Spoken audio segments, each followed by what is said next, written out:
One of the biggest Mortal Kombat YouTubers was recently hacked. His name was True Underdog Gaming, you may have heard of him. He doesn't upload every day, but when he does, it's a banger. Compared to most channels, he gets the most views per video. And then out of nowhere, the channel was completely gone, replaced by a Tesla marketing scam. Literally every video on this man's channel was gone and replaced by a constant live stream. And then on top of that, the channel name, banner art, and profile picture were also changed. Now thankfully, after about 3 days, he managed to get the channel back, but the cost was heavy. He lost about 20,000 subscribers. Likely because his subscribers thought, what is this random Tesla channel? I didn't subscribe to this, unsubscribe. And then things only got worse from there because literally the day this man got his channel back, it was terminated by YouTube. Talk about kicking a man while he's down, this man was shot while on the ground. Now thankfully, once again, about 2 days later, this man's channel was completely restored, but from what I heard, it was very stressful. So today let's talk about exactly how this happened, how to resolve it, and how to make sure that it never happens to you.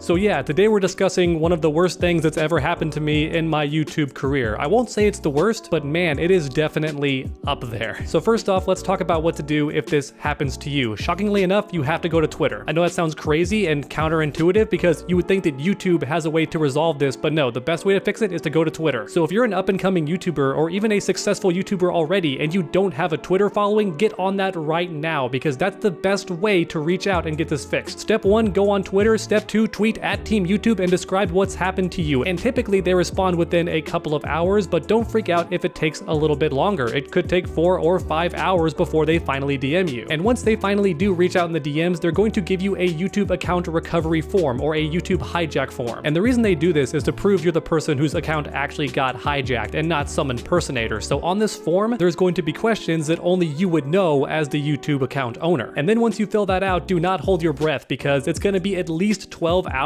before they respond, and it could honestly be 24 hours before you get any response. And even once YouTube does finally reach out to you, it might not be to fix your channel, it's just going to be to say, hey, we're still working on it, which can honestly be very annoying, frustrating, and therefore stressful. Me personally, I was constantly replying to the emails and DMs just to constantly send them stuff that proved it was me. I sent them a video of me saying who I was. I sent them videos I made that had never been published because they still had my face, and that proved that I was me because nobody else would have access to those video files. Pretty much anything I could do to prove that I was True Underdog and get this problem fixed as soon as possible, I did. And the reason why is because every hour that my channel was hijacked, I was losing thousands of subscribers. After about 2 days, I had lost 20,000 subscribers. And look, the YouTube grind has changed quite a bit. There's plenty of channels with way more subscribers than me, and I still get more views per video than they do. However, even so, it is so hard to grow your channel at this point on YouTube because if people don't watch pretty much all of your videos, then YouTube will sometimes unsubscribe them. Or in other words, if I average 5,000 subscribers every month, I lose about 2,000 to YouTube's dumb algorithm randomly unsubscribing people. So yeah, in a nutshell, even though subscribers don't guarantee views on this channel, it takes a very long time to get subscribers, so it'll probably be a few months before I achieve the same subscribers that I had before my account was hijacked, which is very frustrating. But the good news is my 2 most recent videos still performed very well, which means my constant viewers are still there and have not left, so thank you so much. I love you. I'd kiss you on the face if I could. But sadly, it's just a video. I'm not actually sitting across from you, but I wish I was, very much so. Now, how did this all happen? I'm sure plenty of you are asking this question. I saw a lot of people online on Twitter saying, man, you should have had 2-factor authentication. Oh man, you should have had backup accounts. Oh man, you should have done this and that. I did have all of those things. Just so we're clear, this can happen to you. Do not think that you prepped more than me because there is nobody on this planet more paranoid about losing their career than me. Rest assured, I did every single security step to make sure my account was as safe as possible, and it did not matter because my channel was not hijacked by a person, okay? It was not hijacked by Tesla either. It was hijacked by a program. And once this program gets started, it changes your password. It delinks all your accounts. It turns off 2-factor authentication, all of that stuff. Within seconds, it does all of this. And at the same time, it completely transforms your YouTube channel. Every single video you've ever posted will go private instantly. Your channel art is going to change. Your profile picture is going to change. They even changed the name of your channel instantly. But how did that happen? How did this program get unleashed onto my computer? Well, I will tell you. It is very common for sponsors to reach out to me via email and say, hey, we want you to sponsor this product. So for me, it was just like any other day. I got an offer from a VPN service that was free. So I did my research, I double checked, and yeah, it was a pretty good service. It even had great reviews online. And then on top of that, they were paying me a good amount to cover it, almost almost twice as much as what I normally get paid, and that should have been the first warning sign, but I just thought, hey, lucky me. So I tell the person, yeah, I'm interested in covering your product. And they go, great, here's our media kit. Just download it and then open up the talking points and get started. So I did. I thought, oh, a media kit. I downloaded the zip file and it even had a password encrypted. So I thought, man, these people are professional. They are working smart. Little did I know that that password and zip file was likely to disguise the virus and malware that was inside. Because usually Google and other antivirus software will catch stuff, but this time it was hidden in a zip folder and it was encrypted with a password. So guess what? It got right through everything. So I opened the zip file, I double click the talking points and nothing opens, which is weird. It looked like a regular PDF. So I right click it and guess what? There's no open option. Instead, there's a run test option. Uh-oh, I just ran a program without meaning to. And guess what? At that point, it was already too late and my Google account was already hijacked. Now, thankfully, I caught it pretty quick within minutes, but not because I recognized the booby trap. No, I'm not that smart, sadly, but I am perpetually online, and as a result I noticed that my Gmail tab was signed out for some odd reason. So I checked on it and yep, sure enough, I'm signed out. And look, sometimes Google or YouTube does that. It can randomly sign you out for whatever reason. Perhaps there's an update or something. So I'm like, okay, no big deal. I go to log back in and password does not work. That's weird, but maybe I mistyped it. I type again and then I get a message that dropped my heart into my stomach, and I'm not kidding. You changed your password in the last hour. No, I didn't. I did not change my password. There's no reason to. Oh my God, I got hacked. It finally sets in, right? That my Google account has been hacked. So like an idiot, I made the wrong decision. I tried to reach out to Google support, which turns out doesn't really exist. You can't get in contact with any person that works at Google. Instead, it's all hyperlinks with suggestions on how to fix your problem, but they don't have any people that can help you. Now, thankfully, I have YouTube agents that I can reach out to. Oh wait, no I can't because my email's gone and I'm completely locked out, so I can't reach out to my agents to fix this problem. By the elder gods, I was freaking out pretty bad at this point and I was scrambling for what to do, but thankfully I remembered that Twitter is actually the best way to reach out to people. So I went, okay, at Team YouTube, help, my channel has been hijacked, help me. Everybody following me, please, if you can, retweet this and get YouTube's attention, help me please. Which once again should have been step one. That's the best way to get your account recovered as soon as possible. Go on Twitter and tweet at Team YouTube. And believe it or not, they replied pretty quick.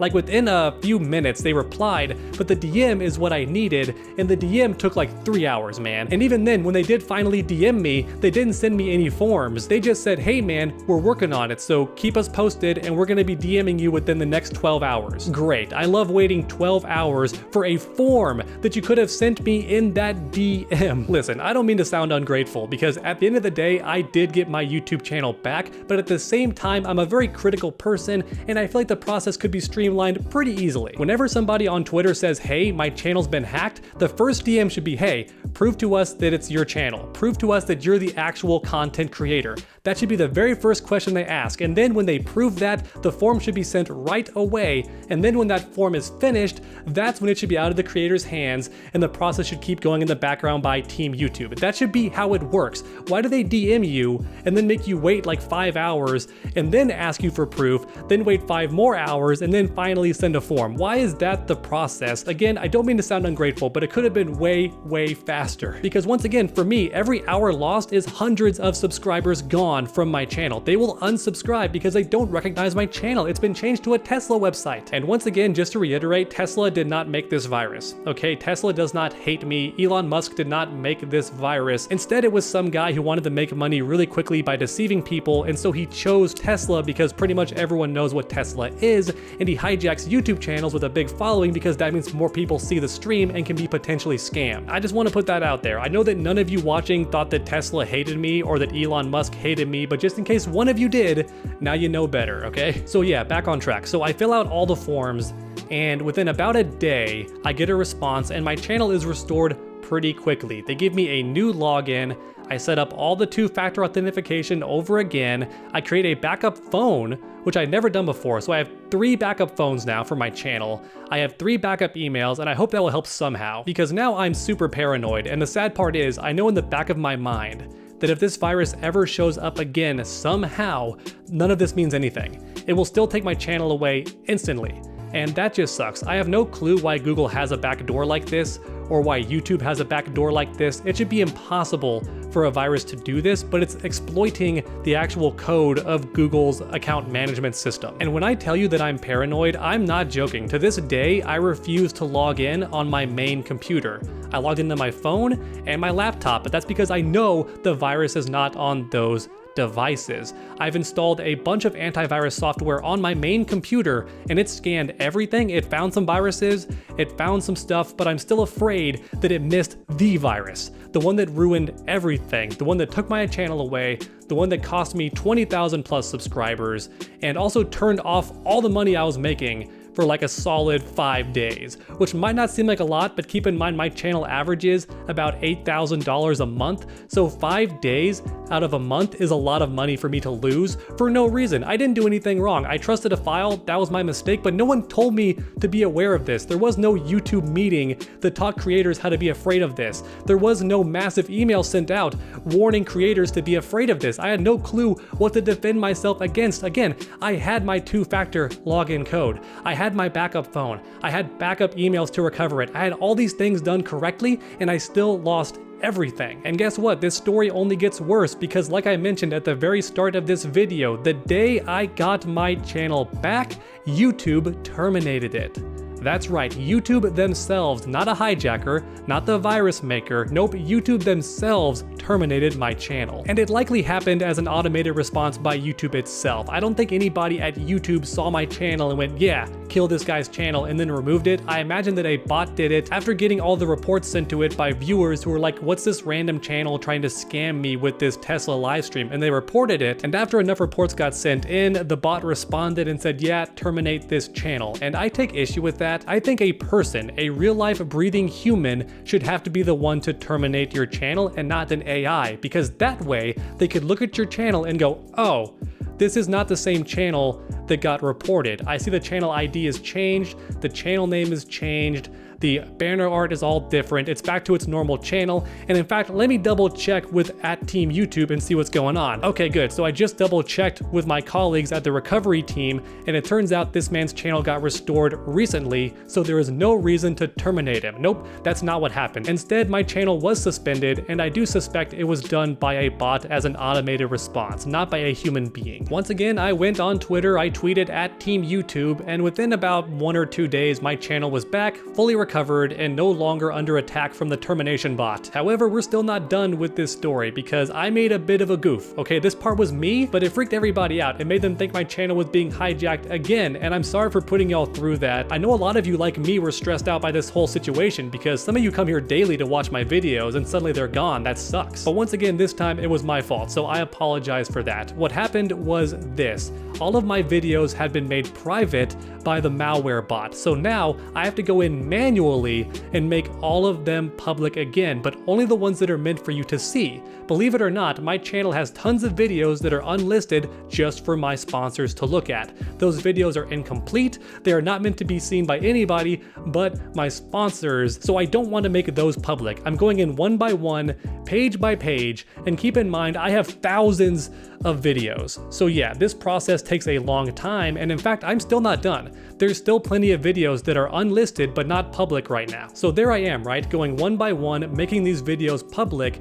and sometimes I could check all the videos on that page and say make public. But here's the annoying thing. Sometimes it didn't work. Some videos would still be private or unlisted for no reason whatsoever. It just doesn't hit all the videos. So I thought, okay, what if I double click? And then it said all videos, and my dumb brain misunderstood what that meant. I thought what this would do was override anything keeping those videos private or unlisted on that page, but instead what it did was make every video public that I had ever made, including videos that had never been public before. And when you make a video public for the first time, what does YouTube do? It puts it at the very front of the videos on your channel and also notifies your subscribers of that video. So now out of nowhere, all these random videos go public with no thumbnail and really weird titles, and they're lambasting my subscribers with all these notifications. That was my bad. So after I goofed and made all those videos public by accident, I had to now make every video unlisted. That was the only solution to fix this problem, so I made every video unlisted, not private, but now my work started over. I had already made at least 500 plus videos public manually by hand. And keep in mind, every page you make them public takes about 2 or 3 minutes to actually have the process finished, so it's a very long and tedious process, and I just undid like 3 or 4 hours of work. So I was very salty about that, and I'm still working on it to this day. I'm still making videos public, but thankfully every video that's in the playlist is at least unlisted. So if you have a favorite video, it is still going to be in my uploads playlist or in a previously made playlist. So every video I've ever made public should still be available as long as you go to those playlists. My channel got hijacked, my channel got terminated, I recovered it back twice, and then I made a mistake and freaked everybody out for no reason. That's pretty much the long and short of it. Thank you so much for watching, everybody, and I hope you enjoyed. This ordeal was very stressful. I don't want to say traumatizing, but I am still very paranoid, and it just sucks that I'm forever scared to open any email. I'm forever scared to even go online with this computer that I'm editing on right now because I'm scared the virus is still there somewhere. I actually am scared the virus is still there. Even though my videos still average the same number of views, I'm terrified of losing 20,000 subscribers again just because some jerk made a very powerful virus that exploits the flaws of Google's accounts. But yeah, that's it for me. If you enjoyed this video, please leave a like down below. It helps my channel out a ton, and I'm trying to recover because this whole ordeal ruined the algorithm for my channel, so I'm trying to get back on my feet. A like goes a long way. And hey, keep that combo going by subscribing and ringing that bell. That way you never miss any future videos. In fact, many of you were likely already subscribed and got unsubscribed, so hey, resubscribe. That way you come back next time. And as always, stay underdogs.